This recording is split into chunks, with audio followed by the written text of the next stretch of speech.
മലപ്പുറം ജില്ലയിലെ number 1 jewellery majestic Jewellers. Tanur നിയോജക മണ്ഡലത്തിൽ നിന്നും ജനവിധി തേടുന്ന UDF സ്ഥാനാർത്ഥി PK നവാസ് പത്രിക സമർപ്പിച്ചു. രാവിലെ 11 മണിയോടെ തിരൂർ സിവിൽ സ്റ്റേഷനിൽ എത്തി തിരുവരണാധികാരിക്ക് മുമ്പാകെയാണ് പത്രിക നൽകിയത്.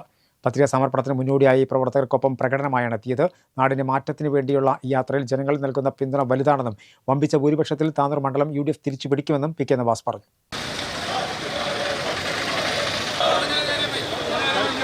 താനൂർ നിയോജക മണ്ഡലം UDF സ്ഥാനാർത്ഥി PK നവാസ് നാമനിർദ്ദേശ പത്രിക സമർപ്പിച്ചു. രാവിലെ 11 മണിയോടെ തിരൂർ സിവിൽ സ്റ്റേഷനിലെത്തി തഹസിൽദാർ വി ദിലീപ് മുമ്പാകെ പത്രിക നൽകിയത്.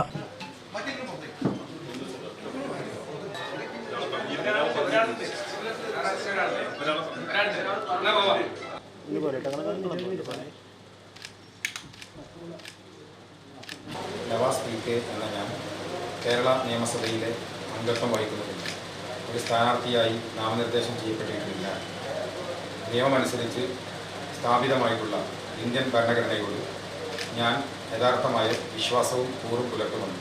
പത്രികാ സമർപ്പണത്തിന് മുന്നോടിയായി വലിയൊരു ജനമുന്നേറ്റത്തിനാണ് തിരുനഗരം സാക്ഷ്യം വഹിച്ചത്. തിരു താഴെപ്പാലത്ത് നിന്നും ആരംഭിച്ച വൻ റാലിയോടെയാണ് സ്ഥാനാർത്ഥിയും പ്രവർത്തകരും ഓഫീസിലേക്ക് എത്തിയത്.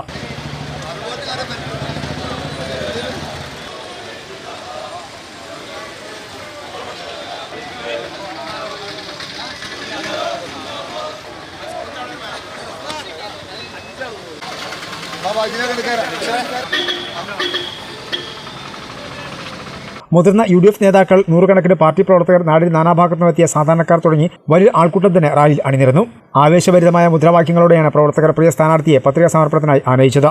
മുസ്ലിം ലീഗ് സംസ്ഥാന സെക്രട്ടറി അംഗം KN മുത്തുക്കോയത്തങ്ങൾ, നൂഹ് കരിങ്കപ്പാറ, MP അഷ്റഫ്, UK അഭിലാഷ് എന്നിവർക്കൊപ്പമാണ് പത്രിക സമർപ്പിക്കാനെത്തിയത്.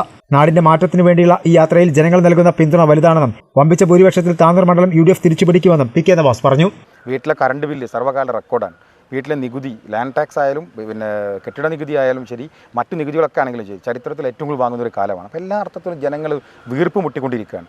ആ വീർപ്പ് മുട്ടലിൽ നിന്ന് അവർ മറ്റൊരു ബദലിന് തേടുകയാണ്. ആ സമയത്താണ് ഐക്യജനാധിപത്യ മുന്നണി വളരെ കൃത്യമായി ജനകീയ സ്വഭാവത്തോടു കൂടി അതിൻ്റെ പ്രകടന പത്രിക മുന്നോട്ട് വെച്ച് ഒരു ബദൽ അവതരിപ്പിക്കപ്പെടുന്നു. ആ ബദൽ യാഥാർത്ഥ്യമാകണമെന്ന് ജനങ്ങൾക്ക് എല്ലാവർക്കും ആഗ്രഹമുണ്ട്. ആ ആഗ്രഹമാണ് യഥാർത്ഥത്തിൽ താനൂർ നിയോജക മണ്ഡലത്തിൽ നിന്നല്ല കേരളത്തിലുടനീളം, പ്രത്യേകിച്ച് താനൂരിലെ ഓരോ ജനങ്ങളുടെ മുഖത്തും ഞങ്ങൾ കാണുന്നത്. അവരുടെ വാചകങ്ങൾ അതാണ്.